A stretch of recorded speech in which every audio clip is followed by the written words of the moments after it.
All right, welcome back, 8th grade. So, in the last video, we talked about how to find your axis of symmetry, your vertex, and a max or min value, depending on whether it opens up or opens down.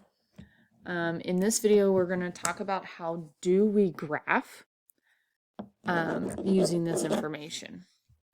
So, there is a series of steps. Step number 1, find vertex. Right? And so remember that the x value of the vertex is going to be opposite b over 2a, right? X will equal that opposite b over 2a. So, like I told you in the last video, I like to give my ABCs. Just kind of keeps things in order for me. I know that my a value is 1, my b value is a -6, and my c value is 4. Once I have that information, I'm then going to plug in, and I'm going to have that x equals a -6 over 2 times 1. And -6 is a +6 over 2 equals 3. Now you can also look at this, like I said in the other video, I refer to this as opposite b instead of -b. So we have opposite b, since this was a -6, this would be a +6.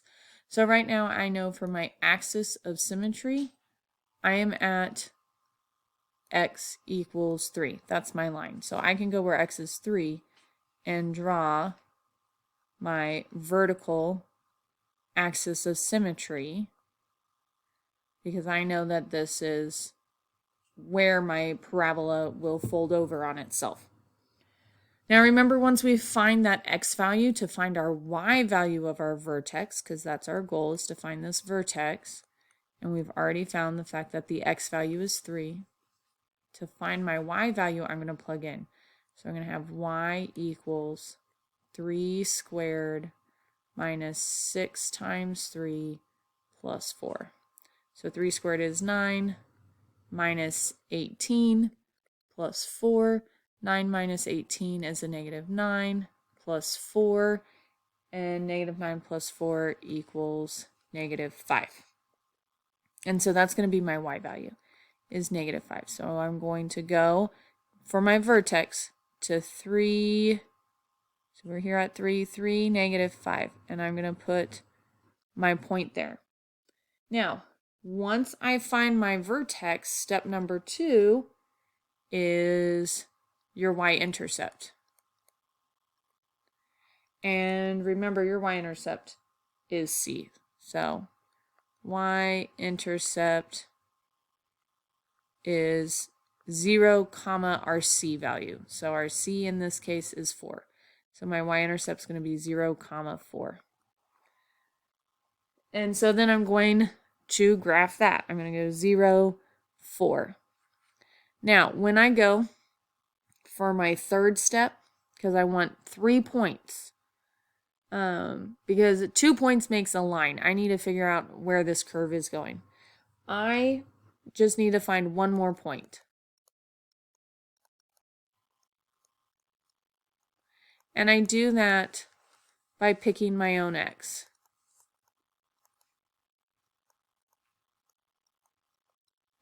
Okay, I'm just picking my own x value. Now, I want it on the same side of the axis of symmetry as my y-intercept is. So I'm not going to tell you it has to be to the left of the vertex or to the right of the vertex, because that depends on where my vertex is. If my vertex is to the right of my y-intercept, then I want to choose on the same side as my y-intercept. So in this case, I want to choose anything between or less than 3. I can choose any of these numbers less than 3. I'd keep kind of close. So what I'm going to choose is I'm going to choose, and I'm saying random, but really this x value, as long as you choose it on the same side of your axis of symmetry as your y-intercept, then it's not very random. But we're going to choose x equals 1. Because it's less than 3, it's on that same side as my y-intercept, and 1's just easy to calculate. So if x is 1, then I'm going to plug into my equation.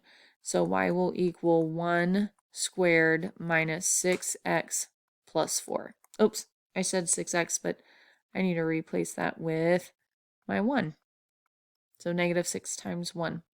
From here, I just evaluate. So 1 squared is 1 minus 6 plus 4. So that gives me negative 5 plus 4, which gives us a negative 1. So our random point is 1 comma negative 1. So now I'm going to put that on here. 1 comma negative 1. Your fourth step is to copy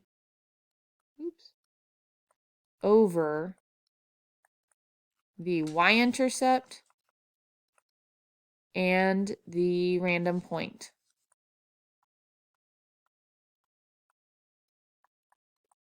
When I say copy over, really what we're doing is we're reflecting. Reflect. So the way I do this is my y-intercept is 1, 2, 3 away from the line. So I count 1, 2, 3. So my y-intercept is going to be at 6, comma 4. My random point being at x equals 1 is 1, 2 away. So then I count 1, 2. And now I have my U shape that I can very messily here. On yours, you'll use the parabola tool, but there is my parabola.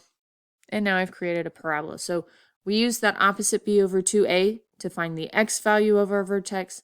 We plug that value into the equation to find our y value. We then have our vertex.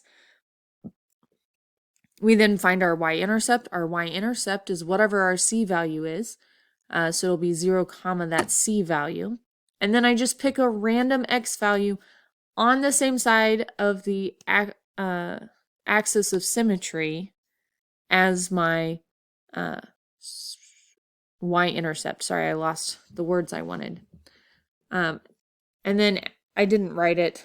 After you reflect those points over, step 5 is draw the parabola.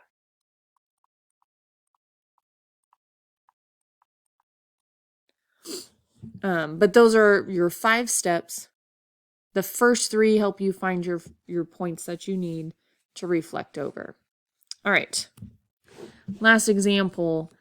During halftime of a basketball game, a slingshot launches T-shirts at the crowd. A T-shirt is launched with an initial upward velocity of 72 feet squared. The T-shirt is caught 35 feet above the court. How long will it take the T-shirt to reach its maximum height? What is its maximum height? What is the average, or what is the range of the function that models the height of the T-shirt over time? So this how long, there it is. How long will it take the T-shirt to reach its maximum height? That is our x value of the vertex. That's what we're doing. Michael, get away from the microphone. So we've got to find our vertex. But before we can find our vertex, we need to create our equation. So this is how we create that equation. We're going to have h equals, because of gravity, if I remember right, that's where we get this negative 16 t squared. The 72 is our velocity. So we're going to have plus 72 t. And then even if we don't shoot the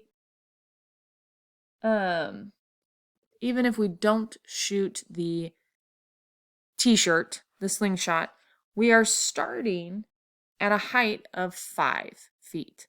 So it will always have a height, even if there is no seconds. At its initial, it is starting at 5 feet. And so that's how we come up with this equation. If that's what you're stuck on while doing the assignment, please come talk to me and we will get that equation created. The 35 feet above the crowd is something that we will use later. Okay. All right. From here, I've got to find the vertex. So x equals opposite b over 2a. So x will equal, and then I do my a, b, and c. So a is a negative 16, b is at 72, and c is 5. So opposite of b would be a negative 72 over 2 times our negative 16. So now I have a negative 72 over a negative 32. And then we're going to make this a decimal. So that equals a 2.25. So that's, it takes 2 1/4 seconds for it to reach its height. And that, how long will it take? That's how long it will take. 2.25 seconds. All right. It says, what is the maximum height? So that's our min or max value, right? So we've got to find that y. So to find our max height, we're going to take, I want to put y, but we're going to take h equals a negative 16. And I guess I should make this x is technically our t.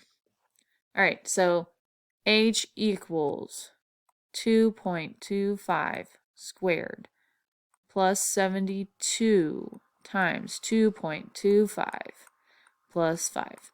And so then when we do that math, I end up, I'm typing it all into the calculator right now. So 2.25 squared times a negative 16. 72.2 times 2.25. We add that to the number before and then add our 5. And so what we end up with is that y is, or h, I keep wanting to put x and y. Oops. Our h value is 86 feet. And then it says, what is the range of the function that models the height of the t-shirt over time? And so the range of this model would be, we start at 5. And if you're like, but how'd you get that 5? I could plug in the 0 for x, and I'm going to end up with 5. So my range for this, because we can't go back in time, so we have to start where t is 0. And so where t is 0, my y value, my h value is 5. And so 5 is less than or equal to the height, which is less than or equal to, and the highest it gets before it starts coming back down is 86. So again, this is where we started. And this is that max height, or that max value. And that's how we get our range. So again, on this one, all I was doing was finding my vertex. So we're using that opposite b over 2a. And like I said, if you need help creating the equation in your homework, don't hesitate to ask. And I will see you in class.